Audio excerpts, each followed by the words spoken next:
Por que as favelas do Rio de Janeiro nasceram? O que levou milhares de brasileiros a subir os morros e construir uma nova cidade longe dos olhos do poder?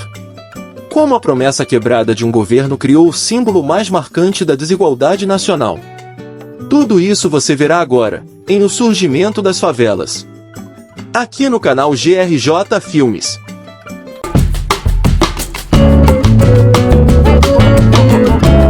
Uma história de promessas quebradas, exclusão e resistência brasileira. Entre o brilho das praias e o som dos sambas que ecoam pelos morros, o Rio de Janeiro esconde uma história que poucos conhecem. Uma história que não nasceu da violência, mas da negligência.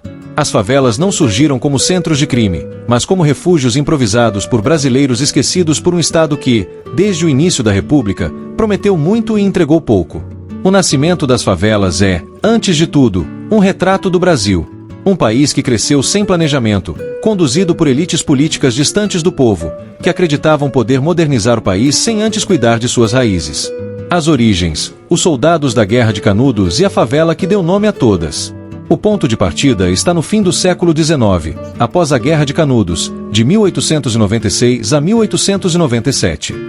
Milhares de soldados do exército, vindos do sertão da Bahia, retornaram ao Rio de Janeiro aguardando a recompensa prometida pelo governo republicano, terras e moradia. Mas, como tantas vezes aconteceu na história do país, as promessas ficaram no papel.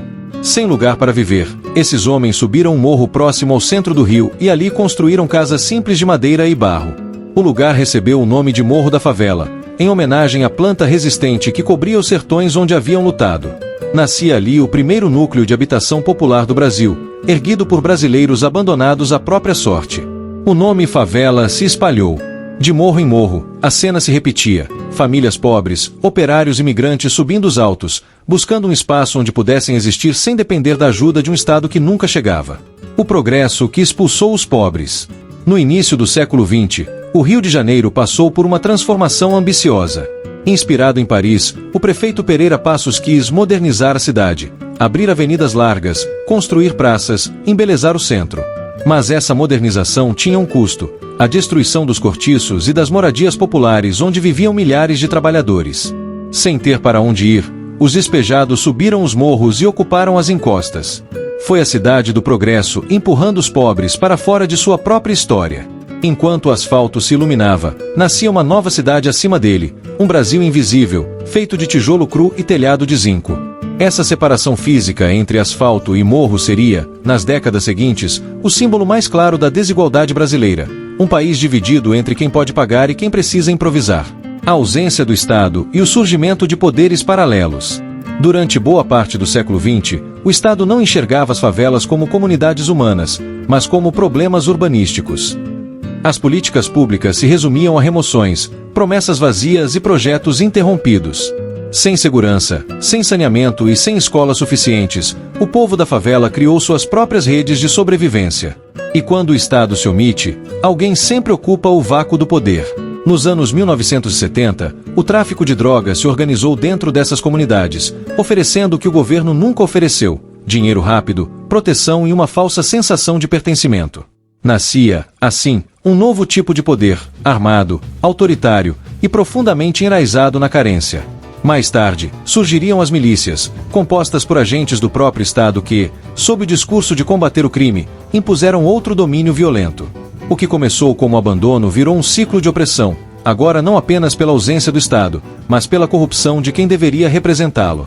O terreno fértil da ideologia e o fracasso do assistencialismo. Durante décadas, a política brasileira tratou a pobreza como capital eleitoral. Programas sociais paliativos e discursos populistas substituíram a verdadeira transformação: educação, segurança e trabalho digno. As favelas se tornaram vitrines para promessas eleitorais, mas nunca prioridade real. Enquanto a classe política se revezava em discursos de compaixão, o trabalhador continuava sem saneamento, sem transporte e sem liberdade para viver em paz. O Estado cresceu em tamanho, mas não em eficiência. E quanto mais o poder público centralizava recursos, menos chegava às bases da sociedade, um retrato da velha doença brasileira: o gigantismo estatal e a ineficiência burocrática. A força que resiste. Mesmo assim, as favelas sobreviveram. E, dentro delas, floresceu algo que o poder político jamais conseguiu criar: comunidade verdadeira. As favelas são o berço do samba, do funk, da arte, da fé e de um senso de solidariedade que nasceu da necessidade, mas que virou identidade. Ali, o brasileiro aprendeu a lutar, a improvisar, a ajudar o vizinho. É o espírito que fez o país resistir a crises, governos e ideologias. O espírito de um povo que não espera o Estado para fazer o que precisa ser feito. O espelho do Brasil. As favelas do Rio não são apenas um problema urbano. São um espelho moral e histórico de um país que falhou em cumprir suas promessas. Elas nasceram do esquecimento, mas também da coragem. São o retrato da desigualdade, mas também da resistência. Compreender o surgimento das favelas é compreender a própria história do Brasil. Um país que precisa resgatar valores de responsabilidade, trabalho e comunidade. Um país que deve mais aos seus cidadãos do que qualquer programa social pode pagar. Um país que só será verdadeiramente livre quando o morro e o asfalto forem parte da mesma nação, unida, justa e soberana. As favelas nasceram da promessa não cumprida, cresceram no abandono e resistiram pela força do povo. Entre o morro e o asfalto, o Brasil revelou suas maiores feridas, mas também sua maior coragem. Porque entender o surgimento das favelas é olhar para a história e enxergar o preço da omissão e o valor da resistência. Eu sou o Gabriel Jacinto, e este foi o Surgimento das Favelas, aqui no canal GRJ Filmes.